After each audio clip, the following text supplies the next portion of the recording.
The woman who smuggled 3,000 Jews in her skirt, Poland W2, her name was Zofia Wróblewska, a Polish seamstress with kind eyes and strong hands.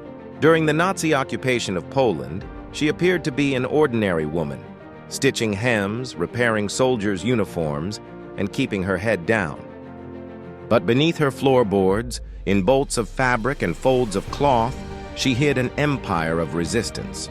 They called her the Weaver, but history would remember her by something far stranger. The woman who smuggled 3,000 Jews in her skirt.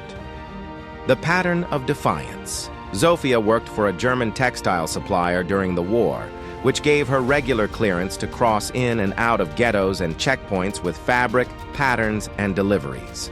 She wore oversized, multi-layered skirts, voluminous garments she had designed herself.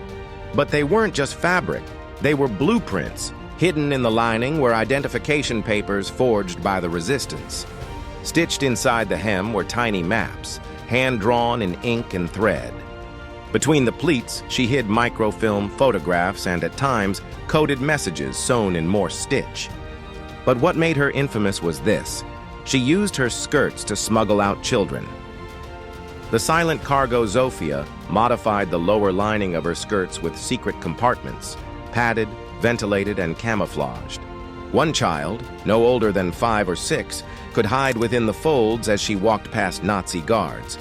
She used lullabies and hidden sugar cubes to keep them still. She used grace, guts, and God to keep herself calm. Sometimes she walked miles. Sometimes she rode trams, seated stiffly, a child asleep at her knees. Sometimes she bribed, flirted, or faked seizures to distract the guards. Each time she made it through, she stitched a red thread into the underside of her blouse, a quiet tally of the souls she'd saved. By war's end, there were 3,041 red threads. The day she was caught in January 1945, just weeks before the liberation of Poland, Zofia was stopped by a new officer, stern, sharp-eyed, and suspicious. She was carrying 2 forged IDs hidden in the waistband. She was arrested, but her silence under torture protected hundreds of safe houses. The Nazis never learned how she'd smuggled so many out of the Warsaw Ghetto. She was beaten and left for dead in a prison hospital. But she lived. And when the Soviets arrived, she whispered one thing to the nurse: "Check my skirt." Inside, they found her final passenger, a baby girl unconscious, but alive. Legacy. After the war, Zofia disappeared from public life. She refused medals, interviews, or attention. She returned to sewing, quietly, in a small shop on the outskirts of Krakow. She died in 1992.